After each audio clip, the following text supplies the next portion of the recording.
The anime opens with Evangeline, a 700-year-old vampire, sharing her thoughts on eternal life. She reflects on how living that long becomes painful, especially when time keeps moving and the people you care about fade into memories. Even though she's forced to keep going alone, her attitude shifts when she thinks about Tuta. Just the thought of him grounds her again, making her grateful for another beautiful day. Meanwhile, we see Tuta and his friends hiding in a tree, waiting for the right moment. They plan to ambush Evangeline, or Yuki Jaime as they call her, as soon as she gets close. The second she walks by, they leap down to attack her, hoping to land a surprise win. But even with the numbers and timing on their side, she stops them with a magical barrier and immediately knocks them back like it's nothing. Turns out, she's actually their teacher. She tells the class that anyone who can beat her in a fight will be allowed to leave the village and head to the capital. She uses this moment to flex, rubbing it in that they failed again and embarrassing them in front of everyone. That's when it's revealed she's also Tuta's legal guardian and has raised him like a son. Still, she shows him no mercy and brushes off his whining like it's nothing. Later, after class, another teacher tells her she should ease up on the students. At first, she pushes back a little, but then quietly admits that maybe he's not entirely wrong.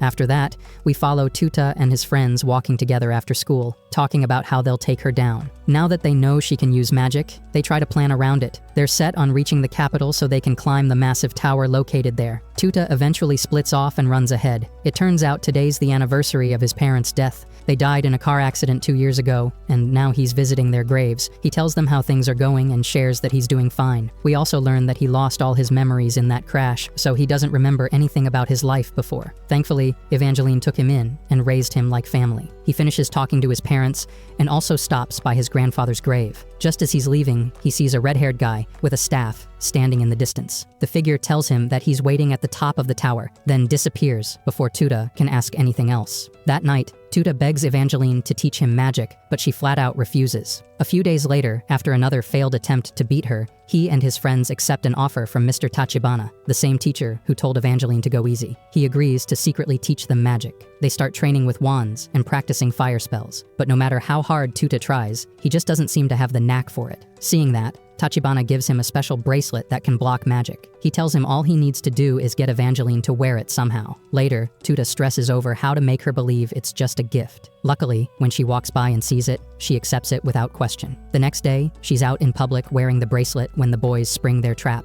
They teleport in and pin her down using magic. Tuta, still unable to use spells properly, races to the meeting spot on foot, giving it everything he's got. Evangeline admits the plan was clever. With her magic sealed by the bracelet, she's completely defenseless. The kids cheer and celebrate how strong they've become. But just then, Tachibana shows up and flips the entire mood. Without warning, he knocks them all out cold and summons a storm of deadly spears, launching them straight at her. With her magic blocked, she can't shield herself and takes every hit. It's revealed that Tachibana is actually a bounty hunter sent to eliminate her. Without wasting a second, he conjures a sword and moves in to finish the job. Right as he's about to strike, Tuta arrives and swings his wooden blade at him, but Tachibana shrugs it off. He instantly teleports behind him and slices off Tuta's arm without hesitation, leaving him frozen in shock while calling him a failure. As he moves in to deal the final blow, Evangeline steps in and blocks the sword with her own arm. She tells Tuta that his gift made her genuinely happy.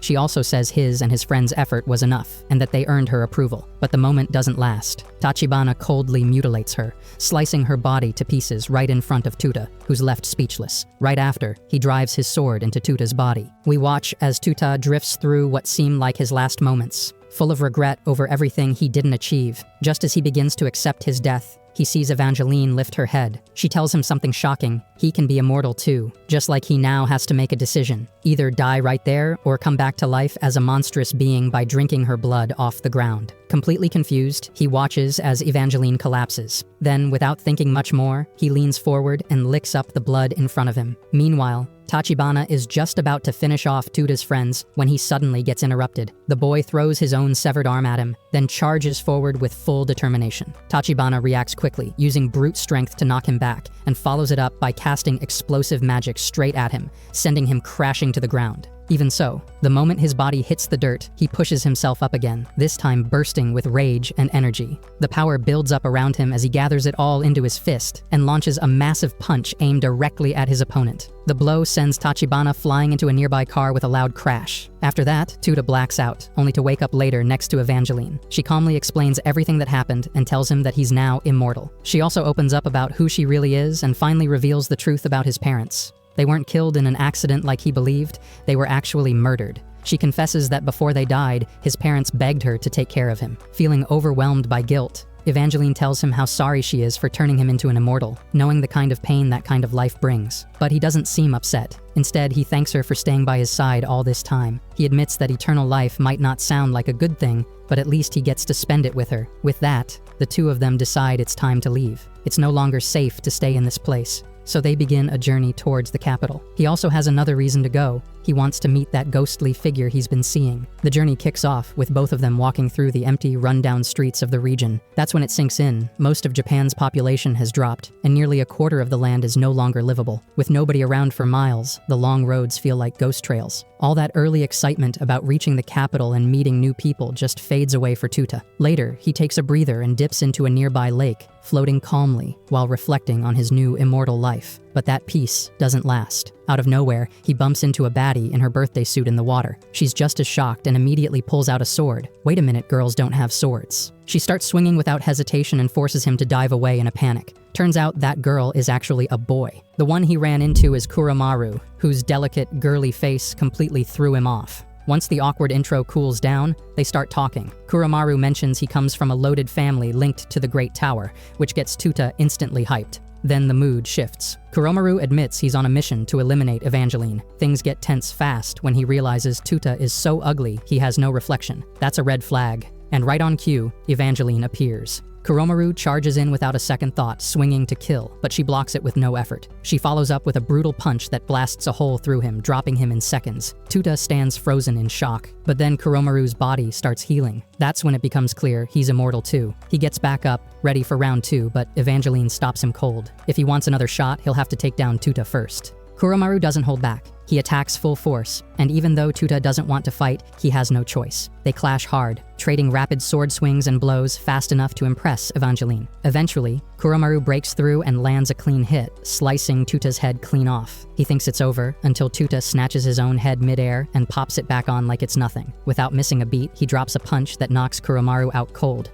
Afterward, Kuramaru's too embarrassed to face him and begs to be finished off, but instead, Tuta offers him friendship. Later, they're soaking in a hot spring. Tuta spends the whole time trying to break the ice and win him over. Even after they sign a contract, Kuramaru stays distant. So naturally, Tuta pulls off some dumb idea, scaling a cliff to spy on Evangeline for fun. Kuramaru wants no part in it, but Tuta goes anyway. At the top, he spots a tiny blonde girl and realizes it's actually Evangeline's real form. The adult body is just a disguise. Then she throws out the weirdest training challenge ever. If he can grab her towel, she'll show him her body. Tuta's not impressed. He flat out says he's not into flat chests, which earns him an instant ice barrage. She blasts him so hard he falls off the cliff, but Kuramaru catches him just in time and slingshots him back toward her. Tuta manages to grab the towel in midair and technically wins. But when she actually starts undressing to honor the deal, he shuts it down again, saying he's just not into older women. That gets him stomped into the dirt repeatedly. At least it works. Kuramaru finally cracks up and lightens the mood. He agrees to officially join them. On top of that, he accepts Evangeline's offer to become her student. With the group now set, they continue heading toward the capital. Along the way, they wonder if other immortals might be out there. That gives Tuta a big idea. Why not gather them up and use their powers to help people? Evangeline laughs, saying she once had that same dream. In fact, she and a friend actually tried to make it happen. Before she can go into more detail, a convoy of sleek black cars pulls up and cuts off the road ahead. Armed agents step out, bowing respectfully in front of her. That's when she drops the truth. The group already exists. She created it herself, an entire organization of immortals just like Tuta imagined.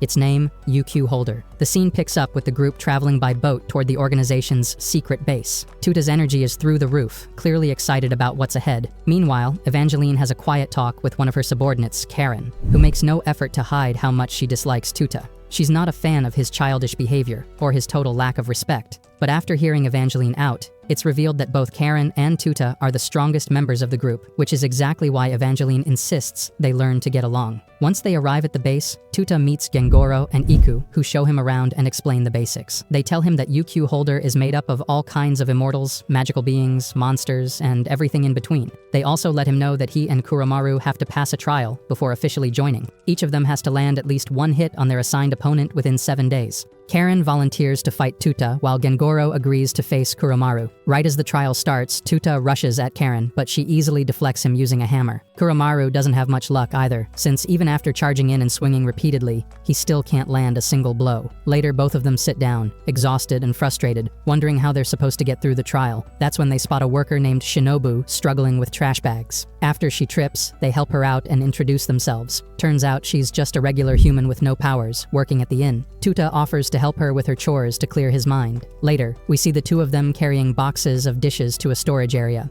Along the way, Tuta hears a mysterious voice guiding him. He follows it down a long staircase that leads to a massive cave with a strange building inside. They head toward it, where they meet a sloppy-looking drunk guy who turns out to be Jinbei, a high-ranking agent of the organization. Despite his appearance, Jinbei is actually the second most powerful member after Evangeline. He shows Tuta a magic sword forged by a legendary wizard. It's stuck in a giant stone cube. Jinbei suggests Tuta give it a try, since he's currently unarmed. At first, he refuses, but eventually decides to go for it and quickly realizes it's nearly impossible to pull out. Jinbei starts explaining the sword's history, but before he can finish, Tuta hears the same voice again. He follows its instructions and tries one more time, this time managing to free the weapon.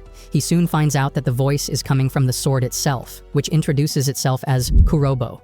The sword complains about being bored and says it chose Tuta as its new partner. Jinbei, who clearly expected this, goes on to explain what the sword can do. Whoever masters it can control its weight, which makes it deadly in close combat. But he warns Tuta that it'll take serious training to use it right. Tuta's all in, so he and Kuromaru start training hard. They sharpen their physical skills and work on mastering their weapons, all to prep for the trial. When the day comes, both of them face off against their assigned opponents. Kuromaru throws everything he has at Gengoro, who dodges and blocks all his moves with ease, though he compliments how much Kuromaru has improved. Even so, he notes that Kuromaru is still too predictable in his attacks. While Kuromaru struggles to find an opening, Gengoro suddenly goes on the offensive, landing a series of powerful hits. Things look rough until Kuromaru remembers how Tuta handled his last fight. He decides to copy that move, charging in and letting himself get his arm cut off just so he can grab Gengoro and stab him in the back. It works. Kuromaru wins and officially passes the trial. On the other side, Tuta is still clashing with Karen, who keeps dodging and blocking all his swings. At one point, Tuta finally manages to make her stumble using Kurobo's weight manipulation ability. He's about to land the finishing blow when he hears Shinobu screaming nearby. She's being attacked by a group of giant monsters that appeared out of nowhere. Tuta instantly drops the fight and rushes to help her, but Karen stops him and tells him to wait for the right moment. She distracts the monsters while Tuta gets Shinobu to safety, then goes back to finish the job. After placing her in a safe spot, Tuta jumps back into the fight. He dials up his sword's weight to 50,000 times normal, then slams into the monsters like a falling meteor, wiping them out on impact. Later, Evangeline congratulates both him and Karen. She mentions that the monsters likely escaped from the lower part of the facility. After realizing the trial time has already run out, Tuta begs for 5 more minutes to finish the fight. Karen says no, but then points out that her earlier stumble could technically count as a hit. That's enough for Tuta to pass. With the trial done, Evangeline gives him and Kuromaru their first mission: head down and take out the rest of the monsters that escaped because of them. Tauta and Kuromaru kick off their first real mission, sent out to assist Karen in the field. They head toward District 21, a place totally abandoned by the capital and buried in poverty. Their job is to help the people living there, especially the ones who've got nowhere else to go. Once they arrive, the team spends time at a local orphanage, where Tuta ends up cooking for everyone after losing a game of arm wrestling. The kids are amazed at how good the food is, and even more amazed he can cook at all. While chatting with the woman who runs the place, they find out something darker. She says a group of thugs keeps showing up at night and threatening to kick them out. That's why they called in UQ Holder for help. Later on, we see Tuta trying to master a move called Quick Step, which is supposed to boost his speed and power. But right as he thinks he's got it down, a random man flies in and smacks him across the field with one hit. The guy then tells him he's doing it all wrong, but Tuta's too mad to listen. The stranger says he's a traveling martial artist and offers to teach him hand-to-hand combat, but Tuta brushes it off and says he's only learning Quick Step so he can beat Karen in arm wrestling. She told him the move would help. Curious, the man shows off his insane speed, even zipping around mid-air without touching the ground.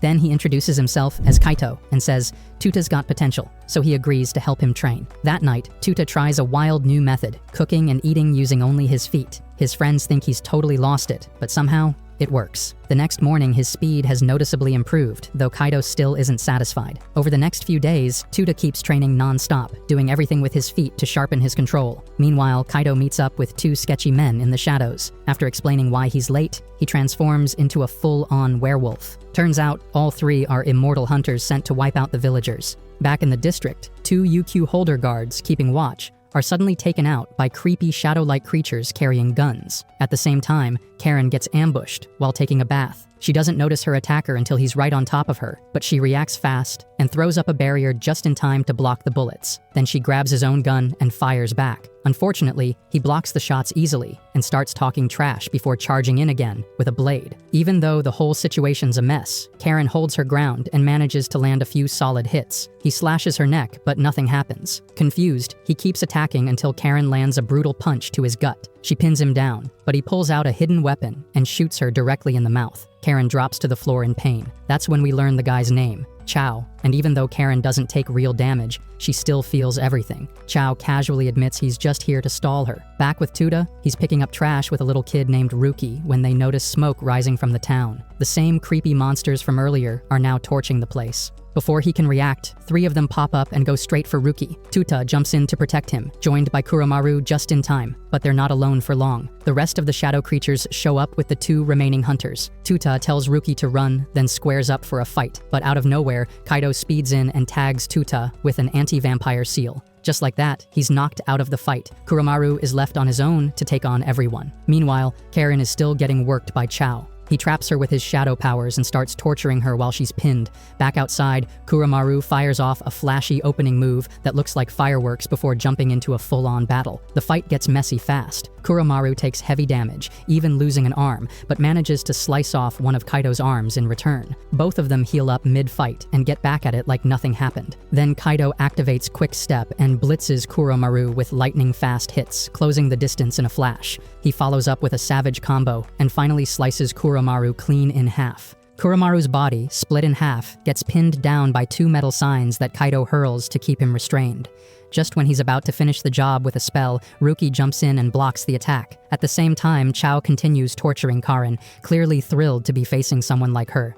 Back with Kuromaru, he starts straining against the metal, desperate to break free and save Ruki, who's now been captured by Kaido. That's when the kid overhears the truth. The enemies aren't here on a personal mission. They're just following orders from people living at the top of the tower. After a brief explanation, they get ready to eliminate him. But before they can strike, Kuromaru breaks free and throws himself forward, saving Ruki even with his body still torn apart. Then, out of nowhere, Tuta shows up right in time, leaving everyone stunned. Elsewhere, after enduring non-stop torture, Karen finally reveals the truth behind her immortality. It's tied to a divine blessing. With no other option, she taps into one of her stronger forms. She rises into the air, surrounded by blinding light, wiping out the surrounding shadows and then beating Chow down with a storm of lightning-fast kicks and punches. Meanwhile, Tuta explains that he somehow absorbed the seal, even though he has no idea how it happened. His enemies realize he's way more powerful than they thought. He looks down and sees his arms covered in dark armor, radiating some weird aura. He doesn't understand what it is, but he focuses on the fight. Without wasting a second,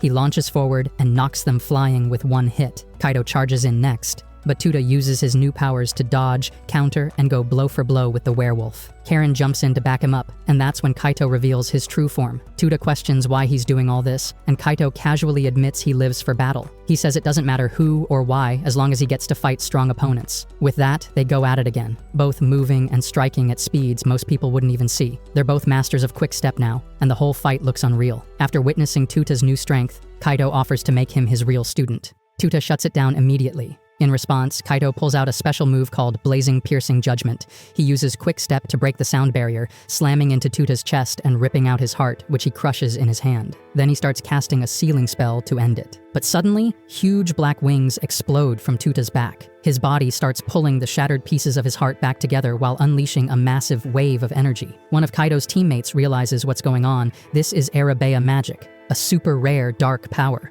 Only 2 people in the world have it, and one of them is Evangeline. The old man explains it's tied to the final secret of immortality. It gives insane strength, but risks completely consuming the user's soul. Now fully overtaken by the power, Tuta lunges at Kaito with brutal strength, hammering him over and over. Just as he's about to land the finishing blow, he suddenly hesitates and starts fighting to take control of himself. After a moment, the dark aura bursts away from him, leaving him badly wounded and drained. Even so, Kaito, beaten down by the onslaught, admits defeat and surrenders. But Tuta refuses to accept the win, saying it wasn't really him fighting, so they agree to settle things for real with arm wrestling. During the match, Tuta tries to talk some sense into Kaito, saying his view on the world is warped. In the end, he beats him fair and square, powered by nothing but pure will. Kaito, still on the ground, tells him to go ahead and finish it. Tauta says, no, not happening. The old man shows up, says the job's done anyway, and leaves with Kaito. Before anyone can react, the villagers watch in silence as their homes go up in flames. But then Evangeline appears and freezes the entire village,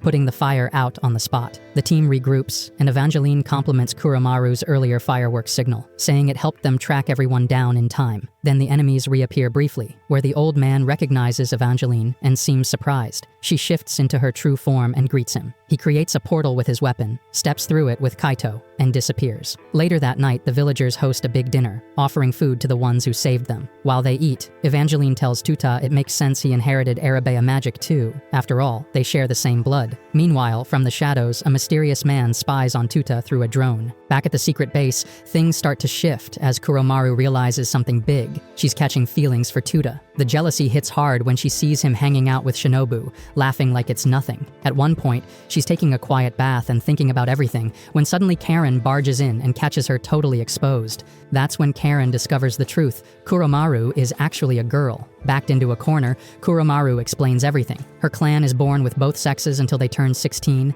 and then they get to choose which gender to live as. After hearing this, Karen goes full aggressive, throwing punches while asking what Kuromaru plans to choose. She even tells her to stay female so she can keep Tuta away from Evangeline. It's clear she knows exactly how Kuromaru feels. That's when Iku shows up out of nowhere and slides in with a solution. Soon after, Kuromaru shows up dressed like a girl and introduces herself as Kuryu, pretending to be her own cousin. She asks Tuta if he'll take her out for a day in the capital, and he agrees without a second thought. They borrow a jet ski from Shinobu and head out, but on the way, they spot a strange little girl wandering around the lower levels of the base. She looks like she's up to something, but Tauta shrugs it off and keeps moving. The rest of the day goes surprisingly well. Kuromaru gets to explore the capital with him and slowly starts realizing this really is more than just friendship. Eventually, they make their way to the tower, totally unaware that someone's been spying on them the whole time. Meanwhile, Evangeline has a serious chat with Jinbei. She's worried about Tuta's new powers. Even if it's not evil energy, it could still attract the wrong attention, like Fate Avarunkus, the guy watching them through a drone.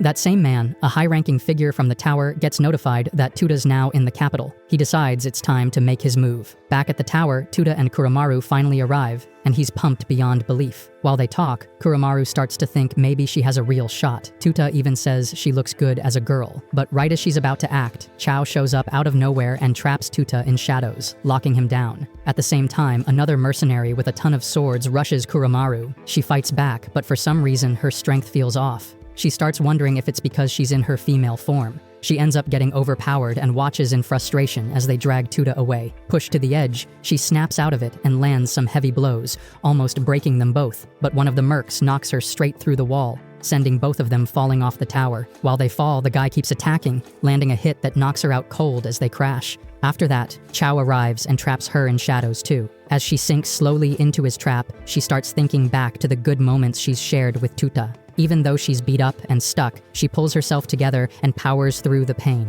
With one final push, she breaks free, lands a huge punch on Chao, and pulls Tota out of the shadow prison, now fully back in her male form. Just then, the police show up, and the mercs decide to retreat. Later, Kuromaru explains everything to Tuta, but keeps the Kuryu lie going. She says she's fine just walking by his side, no matter which form she chooses, but that's when she hears something unexpected. Tuta says he found Kuryu super attractive, like marriage material level attractive. And just like that, Kuromaru starts rethinking her whole plan. Back at the base, we finally learn the name of the strange girl from earlier, Kiri. She's been busy performing some kind of ritual. When Iku asks what she's up to, she simply tells him something big is coming. Tauta and Kuromaru meet back up with their team, and it's there that Tuta finally meets the mysterious little girl named Kiri. The moment she sees him, she demands a private talk. They head into a nearby alley where Kiri, for no clear reason, starts throwing her weight around, acting like his superior in UQ Holder. She accuses him of not saving her when he should have. Tuta's confused and insists this is literally the first time they've ever spoken. Before she can explain, someone moves in lightning fast and slashes her neck. Kiri collapses, bleeding out on the ground, while a shadow darts off along the wall. Tuta assumes it's Chao again. As she bleeds, Kiri tells him to take her hand. Moments later, her power activates, and the world rewinds. They return to the morning of that same day, back when Tuta was still supposed to be in the capital. He's totally thrown off, wondering if he's dreaming, but Kiri starts breaking it all down. They meet up with Karen and Iku on a boat and ask for a ride back to the city. During the trip, Kiri explains everything in detail. Her ritual with the sand works like a save point, and every time she dies, she rewinds back to it. If someone's touching her, she can bring them with her too. She's angry because she had to relive that alley scene over and over, but wasn't able to take Tuta with her until now. She warns him that something major is coming, and he's the center of it. We jump forward to the first meeting again, where Kiri leads Tuta into the alley. She starts telling him about someone she met during a meeting at the tower, but before she can say who it was, Chao attacks again, this time aiming to finish the job. Luckily, Tuta blocks the strike in time. After a second attack attempt, he charges up Kurobo to 100,000 times its weight and smashes Chao so hard he flies into the sky. Kiri continues explaining what she saw. Before deciding to rewind time, she witnessed Tuta getting captured by a man named Fate Avarunkus, the strongest mage in the world. He wiped out every one of Tuta's teammates in a single battle. With no other choice, Kiri had to end herself to reset time and try again. Tuta is left stunned, trying to figure out why Fate would come after him. Kiri doesn't know, but she's sure of one thing. If he gets captured, it's over for everyone. She says the only way to stop it is to use her power again. But before she can continue, Karen and Iku show up and finally figure out what Kiri's ability really is. Later, we see the whole group riding a train, discussing everything. They agree to keep her powers a secret. If the wrong person finds out, someone could easily take advantage of it by killing her on purpose to force a rewind. After laying down strict ground rules, Kiri lays out the plan to trap Fate. The idea is to bait him into a spot where he can be held long enough for her to bring everyone, including him, back to her last save point in the underground cave beneath their base. Once each person understands their role, they spread out and wait. That's when Tuta wonders why Evangeline isn't helping, since Fate is that strong. Kiri says if she were nearby, Fate would sense her instantly, and the whole plan would fall apart. Right then, a blonde girl in a hood bumps into Tuta and quietly places some kind of seal on his back. He doesn't notice and keeps waiting. Later, curious about his enemy, he searches for info online. Suddenly, Evangeline calls and tells him everything.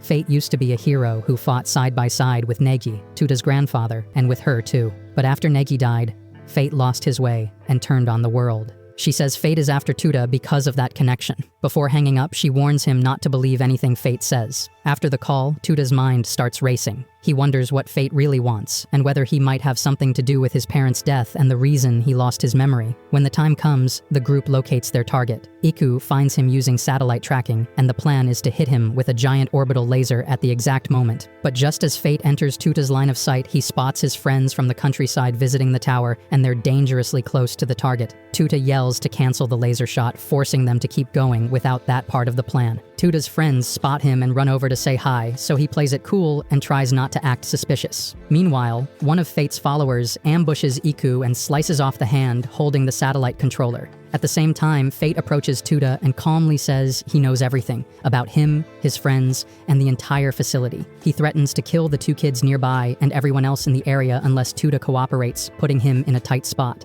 But instead of backing down, Tuta sticks to the plan. He pulls out his sword and yells that there's a terrorist in the building to alert the civilians. Right after that, Karin appears and lands a surprise attack on Fate. Tuta joins in, and together they launch a combo strike, but it gets blocked by a magical shield. Tuta quickly adds weight to his sword and breaks through the barrier, causing massive destruction. At the same time, Iku regains access to the satellite and fires the orbital laser straight at Fate. The moment the blast hits, the rest of the team makes their move. Kuromaru and Kiri rush in to complete the final phase of the plan, while Fate struggles to absorb the laser's energy. Kiri manages to grab onto Fate, and two of her teammates make contact with her. But just as she turns to reach for the others, her body turns to stone. The plan fails on the spot, and everyone realizes their key player is down. With their chance ruined, the agents consider retreating, but Tuta refuses. Fate took heavy damage and lost some of his power, so he sees a shot to fight back. At the same time, more mercenaries show up and begin taking on Tuta's teammates one by one. While everyone's busy, Tuta gives everything he has against fate. But his enemy is on a different level. He uses magic perfectly and handles all of Tuta's physical attacks like it's nothing. Eventually, Karin contacts Tuta and tells him that a strange countdown appeared above Kiri's arm. They both agree their best option is to trust her and stall for time. Tuta keeps Fate busy, taunting him and dodging blows while the timer runs down. Just before the countdown ends, he slams Fate to the ground using the sword's insane weight. He falls back and regroups with the others while holding his ground. As soon as the timer hits 0, Tuta grabs Kiri's hand and her petrification breaks. The team gathers around her while she stays in contact with Fate, who's still pinned down. Kiri then activates her ability, sending the entire group, including their enemy, back in time to the underground base where they had set the save point earlier. Once there, Fate comes face to face with Evangeline after 20 years. Just seeing her puts him on edge, and he moves like he's ready to fight, but deep down, he knows it's over. He admits defeat and agrees to answer one question from each of them in exchange for being released. When it's Tuta's turn, Fate reveals his goal: to use Tuta's power to save Negi, his grandfather, and along with him, every person in the solar system. He says they have around 20 years to pull it off. Tuta listens, but then hits him with the real question: did he kill his parents? Fate says yes. Hearing that, Tuta unleashes his dark aura and says he has no choice but to beat him down. But right then, a magic seal appears in front of him, and a ghostly vision of Negi shows up. His grandfather tells him that Fate is lying, but also not entirely evil, that his actions, as twisted as they seem, were meant to help Tuta in the end. As this happens, Evangeline speaks telepathically to Kuromaru, ordering him to find and destroy the device embedded in Tuta's body. She's certain it's what's making the illusion appear. Kuromaru acts fast and slices the seal forming on Tuta's shoulder. That breaks the link, and the spirit vanishes before he can finish revealing the full truth. After answering everyone's questions, Fate finally leaves, but Tuta's still left with a head full of doubts. He tries asking Evangeline for answers, but she refuses to respond and just walks off. Not long after, an older blonde woman arrives at the base with a group of girls. They request a meeting with Evangeline and ask for Tuta to join them as well. Later, we see him having tea with Shinobu when one of the new girls, Mizore, suddenly barges in and challenges him to a fight. Without warning, she accuses him of being from a bloodline of women abusers and killers, then rushes in to punch him. Tuta deflects the blow and sends her flying straight out the window. He jumps after her and catches her midair, landing on the roof with Mizore in his arms. That's when she reveals it was all just a test, and that he passed. She proudly announces that he's now her boyfriend. Tuta shuts it down immediately, saying he doesn't even know her. From that point on, Mizore goes full force, trying to win him over. She wears Shinobu's clothes and makes a ton of food to impress him. Meanwhile, the other girls on the team start feeling jealous. It's clear they have feelings for Tuta too, so they watch quietly and try to figure out what's really going on. That's when Iku appears and casually tells them about a love trick, a hot springs spell, where you wash someone's back 50 times to make them fall for you. The girls aren't totally convinced, but decide it's worth a shot. On the other side of the base, Evangeline sits down with the blonde woman, who turns out to be another former student of Negi. She tells her what happened with the spiritual image of him earlier. They both realize Negi was captured a long time ago, and that any vision of him now only appears because his captor allows it. The woman tells Evangeline that even though she's scared for Tuta, she has to let him face his fate. Meanwhile, Tuta's in the hot springs with Iku, who's stalling to buy the girls some time. While they chat, Iku reveals that even though he looks young, he's actually 72. His real body went into a coma when he was 13, and scientists moved his mind into a robot. Somewhere out there, his actual body is still asleep. While the two talk, the girls get ready to make their move. And yes, Mizore hears about the hot springs trick too. Surprisingly, Karen is the first to arrive. She charges in and tries to wash Tuta's back by force, but Kiri kicks her away before she can finish. After that, chaos breaks loose. All the girls rush in and start fighting for a chance to reach him, but the one who actually manages to complete the task is Evangeline. She runs into him by chance, sits down, and offers to wash his back herself.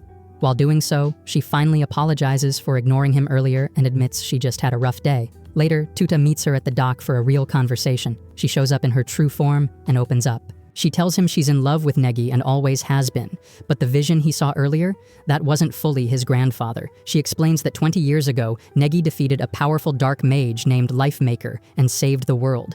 But after being beaten, that mage possessed his body. She adds that both she and Fate have been trying to save Negi ever since, though they've chosen very different paths to do it.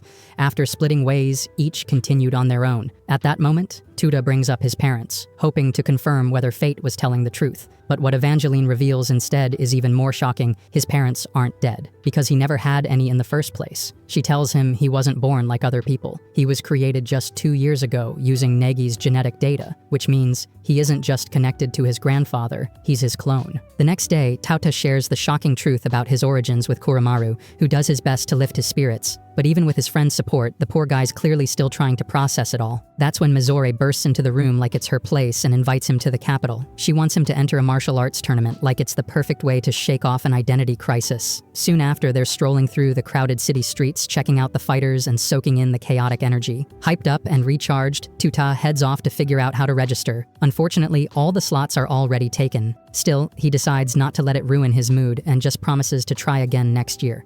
That's when Mizore's great-grandmother shows up out of nowhere. She introduces Tuta to Tatsumiya and Chachamaru, 2 more former students of Negi. With zero warning, she snatches him away, saying they've got something important to discuss and Mizore just has to deal with it. Meanwhile, Evangeline hears her old crew has reunited and decides to head to the capital too. Back with Tuta, the girls lead him to a classroom where Negi used to teach. There, he meets Sayo, a literal ghost, and another former student. They all gather around, expressing how much they care about him, not because he's just a clone, but because he carries Negi's legacy. They say if Negi were here, he'd treat Tuta like a real grandson, and honestly, they already see him as one. Things get a little emotional as the girls hug him like he's family. Right then, Tatsumiya gets a call from the tournament staff. Turns out, they need a last-minute replacement for a fighter. Cut to the next scene. Tuta walks out onto the battlefield to loud cheers from the crowd. Across from him stands a cloaked opponent named Cutlass. The bell rings and the match starts fast. Tuta charges in, trading rapid blows, only to realize this opponent is a lot stronger than expected. From the sidelines, Sayo and Kuramaru start to worry. They can sense Cutlass is radiating a dangerous bloodlust. Meanwhile, Tatsumiya checks on the injured fighter who dropped out and learns that Cutlass is the one who took him out to steal his spot. On the battlefield, Tuta's still struggling to land a clean hit. Cutlass outclasses him in every way, using brutal strength and elemental magic. Then it gets personal. Cutlass calls him a cheap clone right before slashing him clean in half.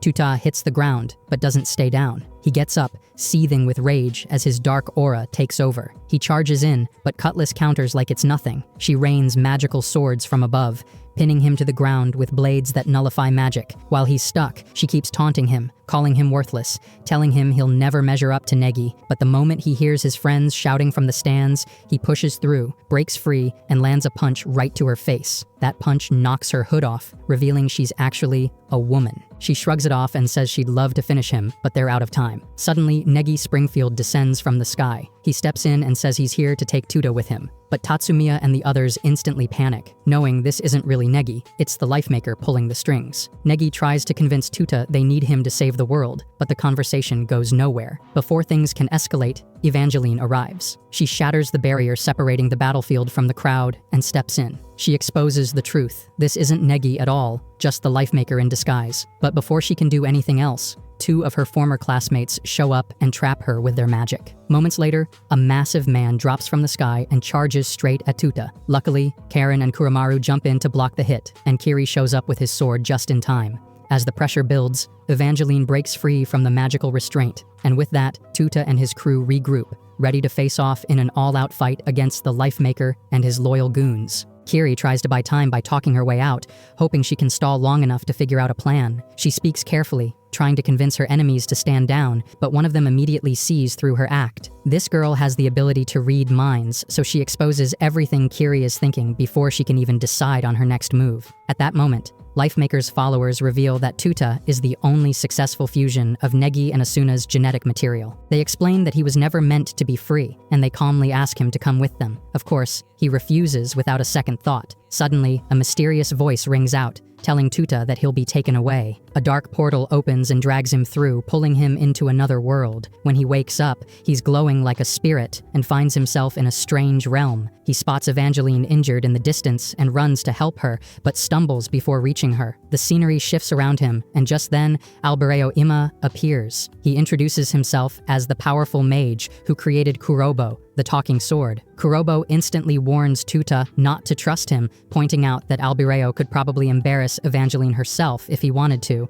Albireo says his only goal is to persuade Tuta to join Negi, so he decides to do that by showing him a glimpse of the past. In this vision, he reveals the love story between Evangeline and Nagi Springfield, Tuta's great-grandfather. Then the scene transitions to her romance with Negi 15 years later, when he was still her student. Watching Evangeline smile and laugh in those memories fills Tuta with joy, so he thanks Albireo for letting him see it. That's when the mage casually admits that everything he showed was a lie. Immediately after, the dreamlike version of Evangeline notices Tuta and walks toward him, but before she can say a word, a woman wrapped in dark aura appears behind her and traps her in shadows. Taking advantage of the moment, Albireo launches a sneak attack.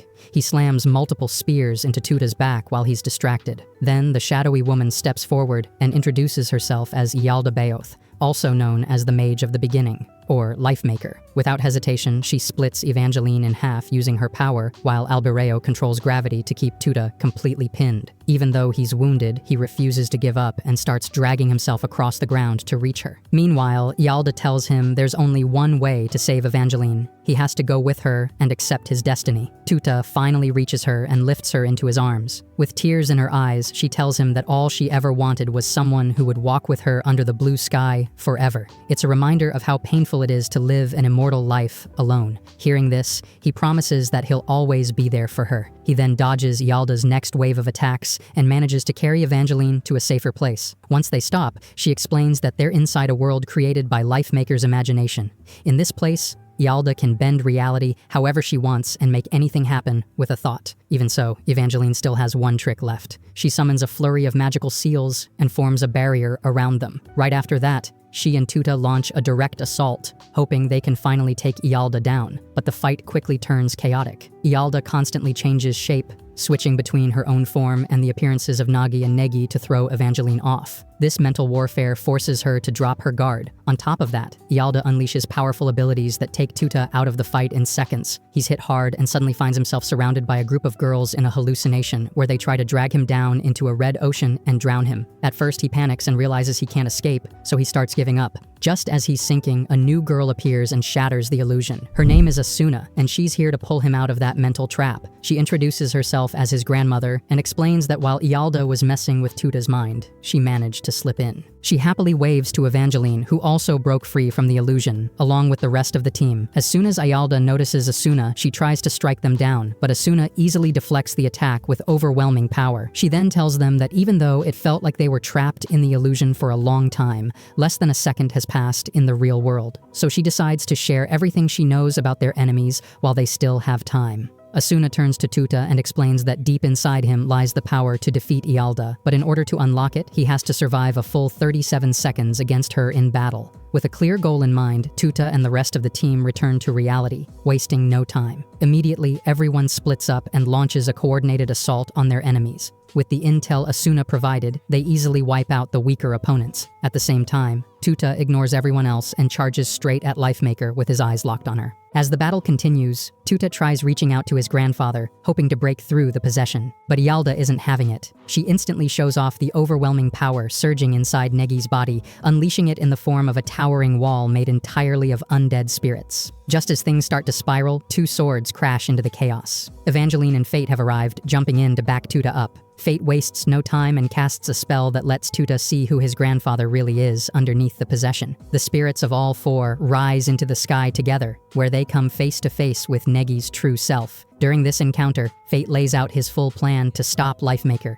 and save the world. Negi listens and admits that the plan might work, but he also knows the odds of saving him from the possession are slim. Taking the little time they have, Evangeline wraps her arms around Negi, clinging to the version of him that's still left. Then Negi offers a few final words of support to Tota, and just like that, they're all pulled back to Earth. The battle resumes immediately, with Ialda entering a new transformation after dodging an attempt to petrify her. Fate and Evangeline launch a joint attack, but she easily overpowers both and takes them down without breaking a sweat. Tuta isn't spared either. When she targets him, he gets knocked back hard, but instead of staying down, he unlocks a transformation of his own. Now he's able to match her speed and strength blow for blow. The two of them shoot into the sky, taking the fight to the upper atmosphere while their allies continue to struggle down below. In the air, Tuta is getting wrecked. Lifemaker's raw power completely overwhelms him, and down on the ground, his team is getting stomped by her followers. At one point, he catches a glimpse of the destruction left behind in the city. Seeing the chaos shakes him, and he starts worrying about how many innocent people might have been caught in the crossfire. Fueled by guilt and anger, he launches himself at Ialda and lands a brutal combo of hits, flipping the fight in his favor. But just when it looks like he's taking control, one of Ialda's goons shows up and stabs him clean through with a massive sword. Tuta crashes to the ground, bleeding out. As Ialda moves in to finish the job, Kiri throws herself in front of him, stopping the attack cold. Ialda pauses, clearly aware of Kiri's dangerous reset ability. That's when the mind reader chick exposes Kiri's feelings, telling everyone she's in love with Tuta. The moment turns soft, until Cutlass appears out of nowhere and stabs Kiri in the back like a total menace. Cutlass forces Kiri's mouth open and yanks out a tooth, revealing the hidden suicide pill she had tucked away. Seeing this sends Tuta into full rage mode, and he starts breaking out of the restraints holding him down. But Kiri, barely holding on, tells him to chill. She explains everything is going according to plan, and that all she needed to do was buy time. Right on cue, a giant magical seal appears under everyone's feet, and the group is transported to a completely different location. Once they land, all of Negi's former students are waiting. They've set a trap together, combining their strength to finally take him down. The girls throw everything they've got at him: elemental attacks, unique techniques, non-stop teamwork. And even though brute force alone isn't enough, they manage to help Negi regain control of his body. At that moment, Asuna arrives and completely shatters the illusion, bringing everyone back to Earth. She approaches Negi, and he immediately recognizes her, proving that part of him is still in there. Unfortunately, it doesn't last. Lifemaker quickly takes over again and announces that she's pulling back. She admits defeat, but before leaving, she tells Tuta to meet her at the top of the Great Tower. With that, she disappears in a beam of light. Meanwhile, Jinbei and other agents, including Shinobu, help rescue civilians from the destruction left behind. Later, back at the hidden base, Tuta confesses his feelings to Evangeline and straight up asks her to marry him. His mind was made up during their shared vision inside Lifemaker's world, where he decided he wants to stay by her side and protect her forever. But Evangeline turns him down. Gently, but firmly, she says she doesn't need someone to protect her, no matter how much she might care about him. The other girls witness this bold proposal and immediately jump on Tuta, beating him down for having the nerve to ask something that wild. Later on, Kuramaru and the girls are soaking in the hot springs, chatting away about what just went down with Tuta. Of course, the topic shifts to his wild marriage proposal, and each of them starts sharing how they really feel about him. Things are light and playful, but the energy shifts when Evangeline shows up. The moment she steps in, they bombard her with questions about her connection to Tuta. That's when she finds out she was his first love, and those words hit her hard, triggering a powerful memory from the past. Back then, she was near death, collapsed on a battlefield, when a powerful witch appeared. Ignoring her wish to die, the witch dragged her off to a floating castle and kept her there as a prisoner. The deal was simple. If she could defeat the witch in combat, she'd earn her freedom. So Evangeline fought her over and over again, but never managed to win. Then one day, she finds a boy sleeping somewhere inside the castle. It's Tuta. The moment he sees her, he lights up and calls her Yukihime, the name everyone uses for her back on Earth. At first, she doesn't recognize him at all. Tuta assumes she must remind him of someone else and backs off a little. Later, he tries asking if she knows someone named Evangeline. Hearing that name, she freaks out and lashes out with hostility, snapping that Evangeline is just a distant relative and has nothing to do with her. After the outburst, she collapses from exhaustion. Seeing this, Tuta brings her supplies and food, trying to help. But when she gets the chance, she bites into his neck and drinks his blood to recover her strength. Instead of freaking out, Tuta just lets her continue, watching her heal rapidly. That moment confirms for him that she really is the Yukihime he knows. He starts wondering why she can't recognize him. When he asks for her name again, she simply replies that her name is Kitty. Later, when he offers to help her defeat the witch, she vanishes out of nowhere, leaving him behind. Then, 2 years pass. During a training session, Evangeline runs into him again. They talk for a while, and she quickly notices something strange. She realizes he isn't a normal human at all. Inside him, there are two chaotic energies constantly clashing. She figures all his training must be an attempt to control that unstable power inside him. From that point on, she begins helping him grow stronger, but just as quickly as he reappears, he vanishes again. When he comes back 4 years later, he's way more skilled, but swears it's only been a week. One night, Evangeline falls asleep and dreams peacefully of her family. That peace doesn't last, though, as the dream turns into a nightmare filled with painful memories. Tuta wakes her up and tells her he was worried, but things take a weird turn when she asks if he saw what she was dreaming. When he says yes, she snaps and starts attacking him with everything she has. Her magic tears through the castle, and she keeps hammering him with spells. Eventually, he grabs her wrists and confesses that he loves her. He tells her he wants to help, to support her, and to repay everything she's done. The honesty catches her completely off guard, but just as he opens up, he realizes something's off. Confessing his love to the Evangeline of the past doesn't make much sense, and the moment he pulls back, she explodes with anger and starts attacking again. Still, he refuses to give up. He keeps telling her she deserves a better future, one filled with friends, love, and happiness. She hits back with the same tired story about being cursed to live alone for eternity, empty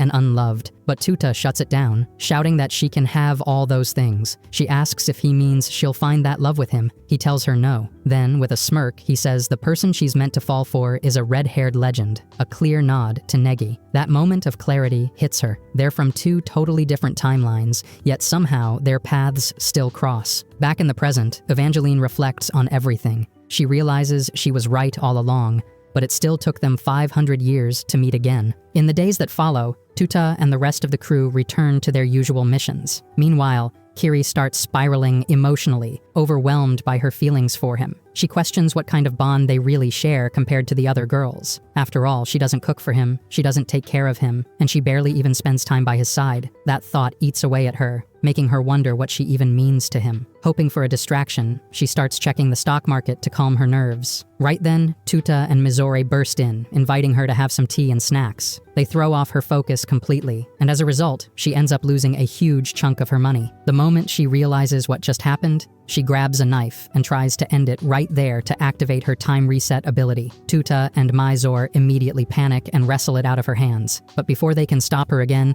Kiri goes for her backup plan and bites into the emergency pill hidden in her mouth. All three of them slip during the chaos, and she ends up landing directly on top of Tuta, accidentally kissing him. Shocked and flustered, she leaps off in total embarrassment. Suddenly, they both notice Mizore stuck mid-air, completely frozen. Tuta assumes it's some kind of magic, while Kiri realizes something's off. Her death didn't trigger a time jump. Then she sees it. They landed right on top of her save point, completely shattering it. Now they're stuck in a paradox where time is frozen solid. They confirm it by walking around the base, seeing everyone locked in place like mannequins. Strangely, Tuta's kind of hyped, thinking Kiri unlocked some new ability. But she quickly shuts that down, explaining they're trapped, and she has no clue how to fix it. With time frozen, Tuta uses the situation to train non-stop while Kiri scrambles for answers. Despite the pressure, they grow closer, and at one point, he tells her something that changes everything. He sees her as his savior, the one who helped him pull through during his fights with Fate and Lifemaker. He thanks her for not just her strategic support, but for being his emotional anchor too. That reassurance lifts her spirits, and she finally starts feeling confident in her place by his side. But later, she spots him gently tending to Evangeline, even though everything is still frozen. Watching him care for her so naturally crushes Kiri, confirming just how deep his feelings really go. Time keeps ticking, or not, and after 4 long months, he's still training hard, while she cries nearby, completely overwhelmed and hopeless. Trying to cheer her up, Tuta says, everything will be fine. But then he casually mentions that he's thinking of climbing the tower to visit his grandfather, now that time is frozen, and he has the chance. That hits her like a truck. She breaks down, realizing how easy it is for him to leave her behind. Through tears, she begs to know if he hates her, and he's left speechless. Later that night, they're sleeping in the same room when she quietly slips into his bed, saying she feels lonely and can't sleep. He doesn't mind at all, and the two share a rare moment of vulnerability. Wrapped in his arms, she finally hears the words she's been craving, that he'll never leave her, and she can always count on him. The comfort calms her heart. The next morning, she wakes up with an idea. She wonders if kissing him again might reset time, since everything started with that accidental kiss. Nervous but determined, she leans in and presses her lips to his. Just then, Mizore storms in, fully animated, and the rest of the base resumes moving. The paradox shatters, and time starts moving forward. A few days later, Karen gets ready for work and heads into Evangeline's office after dressing up. She walks in to find nothing but a box of chocolates on the desk. Curious, she grabs one and eats it. Not long after, Tuta does the exact same thing. Later that day, he and the other agents start preparing for a wave of guests who've come to stay at the inn, which serves as a cover for their secret base. The sudden surge in popularity comes after the UQ holders saved the city, and now people are flocking in just to be near them. As part of the team, Tuta works alongside Karin and Shinobu to handle the influx of visitors. During their break, something weird kicks in. Out of nowhere, Tuta walks up to Karen and straight up confesses that he's in love with her.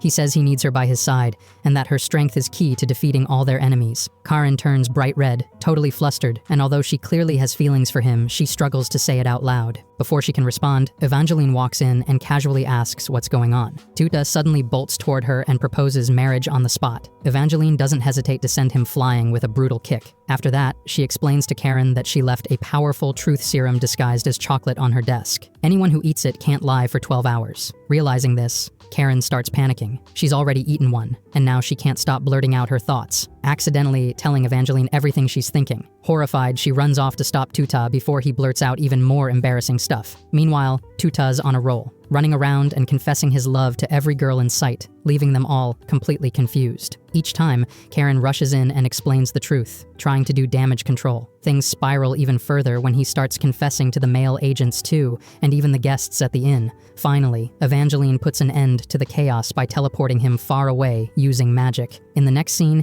he and Karen find themselves stuck together in a special dimension where they're being punished like school kids for their behavior. There, Karen focuses as hard as she can to avoid admitting her own feelings. But once Tuta starts listing everything he loves about her, she nearly cracks and runs away instead. She insists that her pride won't let her fall in love with him. As he chases her down, she turns to fight, magically changing outfits in the process. That's when she realizes they're in some kind of fantasy world. The battle drags on for a while, until Tuta uses one of his abilities to strip her clothes completely, freezing her in shock. That's when he tells her again that he really does love her and wants her to fight alongside him forever. Karen, flustered and vulnerable, finally confesses that she doesn't believe she deserves his trust. She admits that in the past, she betrayed a master she admired even more than Evangeline. After that betrayal, she tried to end her life, only to discover she was immortal, cursed for having turned her back on God. She says the world is full of contradictions and pain, and she still doesn't understand why Evangeline cares so deeply about a flawed clone like him. Tuta listens and replies with complete honesty. He tells her that even after everything she said, he still loves her. Instead of focusing on the pain of immortality, he talks about the possibilities, how they can use their endless time to change the world. He asks her to walk beside him and help him make that dream real. Karen tries her best not to say anything else, holding her feelings in with everything she has. But just as she's about to give in, the illusion shatters and both of them snap back to reality, standing in front of Evangeline. That's when Evangeline tells her something that hits harder than any spell. The chocolate she ate wasn't even drugged. All those feelings, everything she said, it was all real. Karen stands there in complete shock, unable to speak, before quietly walking away. Later on, she sits in the hot springs with Kiri, talking about Tuta. Their moment is cut short when Mizori and Shinobu arrive dragging him along. They're determined to pull the same stunt from before, washing his back 50 times in a row, whether he likes it or not. As soon as they arrive, they strip him down and toss him into the bath. He lands right on top of Karen and Kiri, accidentally groping both of them in the process. Furious, the girls don't hold back. They knock him out cold and launch him sky high.